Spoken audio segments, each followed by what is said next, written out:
اور جو لوگ اللہ اور اس کے پیغمبروں پر ایمان لائے یہی اپنے پروردگار کے نزدیک صدیق اور شہید ہیں. ان کے لیے ان کے اعمال کا صلہ ہوگا اور ان کے ایمان کی روشنی بھی ہوگی. جن لوگوں نے کفر کیا اور ہماری آیتوں کو جھٹلایا وہی اہل دوزخ ہیں.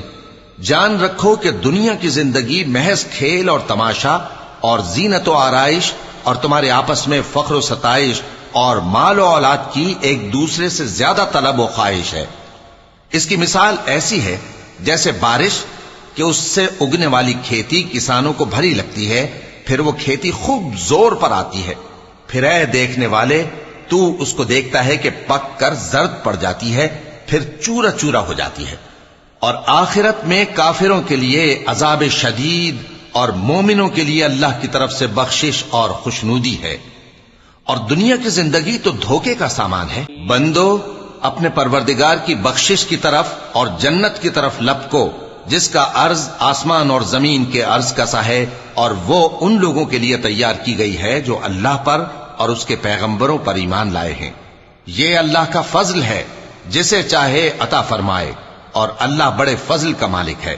کوئی مصیبت زمین میں اور خود تم پر نہیں پڑتی مگر پیشتر اس کے کہ ہم اس کو پیدا کریں ایک کتاب میں لکھی ہوئی ہوتی ہے، اور یہ کام اللہ کو آسان ہے. تاکہ جو فائدہ تمہیں حاصل نہ ہو سکا اس کا غم نہ کھایا کرو، اور جو تم کو اس نے دیا ہو اس پر اترایا نہ کرو.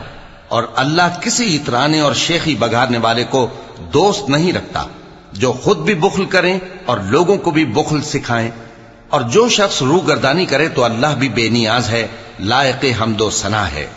ہم نے اپنے پیغمبروں کو کھلی نشانیاں دے کر بھیجا اور ان پر کتابیں نازل کی اور میزان عدل تاکہ لوگ انصاف پر قائم رہیں. اور لوہا پیدا کیا کہ اس میں اسلحہ جنگ کے لحاظ سے زور بھی بہت ہے اور لوگوں کے لیے فائدے بھی ہیں. اور اس لیے کہ جو لوگ بن دیکھے اللہ اور اس کے پیغمبروں کی مدد کرتے ہیں اللہ ان کو معلوم کرے. بے شک اللہ زور آور ہے، غالب ہے. اور ہم نے نوح اور ابراہیم کو پیغمبر بنا کر بھیجا اور ان کی اولاد میں پیغمبری اور کتاب کے سلسلے کو وقتاً فوقتاً جاری رکھا. سو بعض تو ان میں سے ہدایت پر ہیں اور اکثر ان میں سے نافرمان ہیں. پھر ان کے پیچھے انہی کے قدموں پر اور پیغمبر بھیجے اور ان کے پیچھے مریم کے بیٹے عیسیٰ کو بھیجا اور ان کو انجیل عنایت کی. اور جن لوگوں نے ان کی پیروی کی ان کے دلوں میں شفقت اور مہربانی ڈال دی.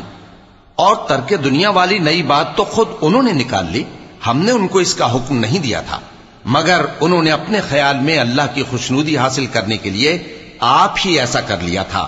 پھر